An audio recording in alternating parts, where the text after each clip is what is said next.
Ah oui. Je le décale. Au moins on me voit. Alors moi, je suis venue vous raconter quelque chose.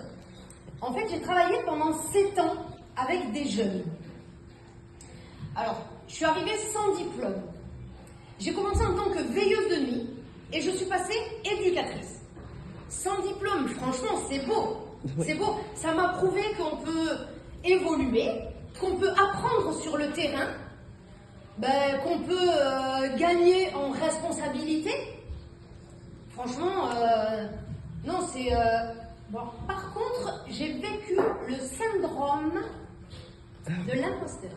Oui, alors là, je me disais, putain, mais ils vont découvrir que je n'ai aucune idée de ce que je fais.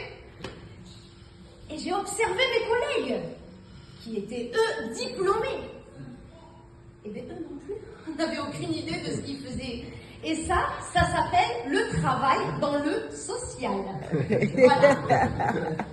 On agit avec bienveillance, voilà. Et je me suis fait virer. Alors, la raison officielle, comportement trop amical avec les jeunes. Alors, ça me fait penser à un défaut, à un entretien d'embauche.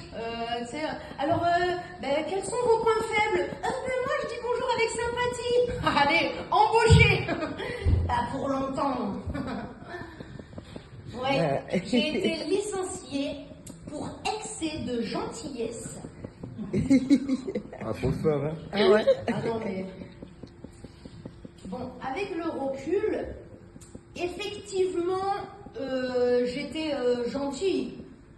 Alors, je me rappelle de ce jeune à qui un jour j'ai donné une cigarette et on est allé fumer, donc on discutait tranquille. Bon, il était mineur. Effectivement, avec le recul.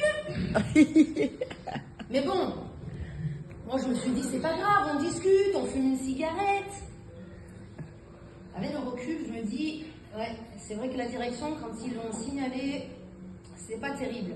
Et quand ils m'ont convoqué pour me le dire, moi j'ai dit, mais ça va, il fumait déjà avant. C'était pas la réponse attendue. Non. Et après, bon, alors des histoires, j'en ai plein. J'ai un jeune aussi qui faisait il aimait le rap. Donc on est dans la voiture et il me dit, j'adore le rap. Bah, cool, très bien. Et il me dit, en fait, franchement, j'aimerais bien faire un clip. Lance-toi. Et il me dit, mais tu conduis bien. J'aimerais que tu conduises dans mon clip. Flatteur. Et là, il me dit, tu veux voir mon beat? Non, je ne veux pas. Non. Et il insiste, il me dit, mais si, tu veux voir mon beat, il va te plaire. Non, j'avais pas compris en fait. Non, Ibrahim, t'inquiète. Il a été très vexé. J'ai compris plus tard qu'il parlait de beat en anglais. Moi, j'étais sur beat en français. Alors, je suis allée le voir et je lui ai dit, alors je veux bien écouter, Ibrahim, c'est le verbe écouter. Je veux bien écouter ton beat. Et il a chanté. J'aurais bien fait de rester sur le malentendu. Bon, après, il m'est arrivé des histoires un peu qui m'ont un peu désolée. Par exemple, il y a une jeune qui vient me voir une fois en pleurs. J'ai un gros problème. Génial, de l'action. Super. Je dis, mais qu'est-ce qui t'arrive? Mais j'ai mon snap, il est bloqué. C'est ça ton problème? Non mais, franchement, j'étais déçue. Non mais elle avait perdu son filtre chien. J'ai dit, mais ton problème est tellement grave que je l'envoie tout de suite au ministère. Bon, elle n'est jamais venue se plaindre. Hein. Voilà, on m'a reproché aussi d'être trop proche des jeunes. Je suis pas d'accord. Non, je suis pas d'accord. Les jeunes savent mettre des limites. Un jour, je croise une jeune dans le couloir et je lui dis, coucou, ça va? On n'est pas obligé de parler tous les jours, hein. Même les jeunes me mettaient des râteaux professionnels.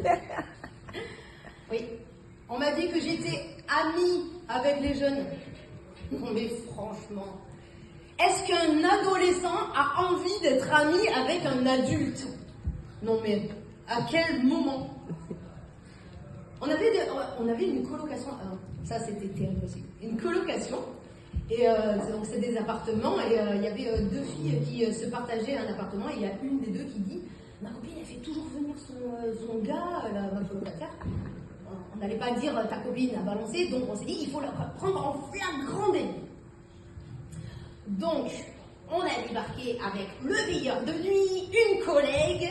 Le veilleur de nuit, il s'est posté devant la fenêtre pour pas que le jeune s'échappe s'il est là.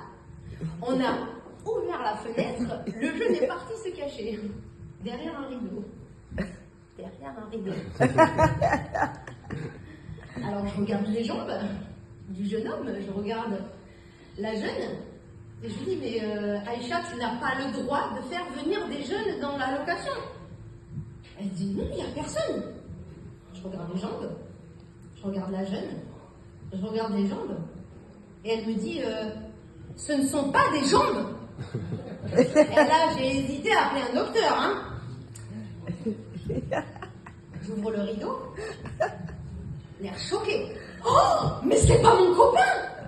Enfin, là, c'est plus le problème, il y a quand même un garçon chez toi. Mais je le connais pas. Et elle lui crie dessus. Elle lui dit mais va-t'en, va-t'en.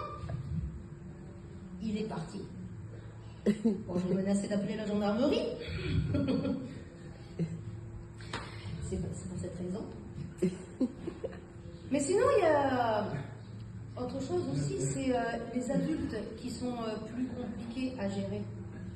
Oui, parce qu'un adolescent, en fait, quand il t'aime pas, il te le dit. Eh bien, l'adulte, il va organiser une réunion, il va parler de toi pendant 2 heures, il va prendre des notes. Il va te convoquer et il va te dire, vous savez madame, vous avez des qualités, mais, en fait, je m'en fous de mes qualités si le mot final c'est licenciement. Ah, la vraie raison de mon licenciement, c'était parce qu'une jeune avait dit des bêtises sur moi. Voilà, elle n'aimait pas, elle a dit des bêtises. Alors, en fait, je travaillais avec les MNA, les mineurs étrangers. Alors, en fait, ils racontent un récit de vie et je dois les croire. Ok. Là, elle raconte des bêtises et moi, on ne croit pas. Non, mais c'est une blague. Non, mais je me suis dit, c'est pas possible. C'est pas possible. Mais bon, j'ai appris plein de choses quand même pendant ces 7 ans. J'ai appris à gérer les conflits. J'ai appris à gérer les crises. J'ai appris à gérer les adolescents. Est-ce que j'ai pas appris? C'était à garder mon emploi. Et c'est tout pour moi. Merci beaucoup.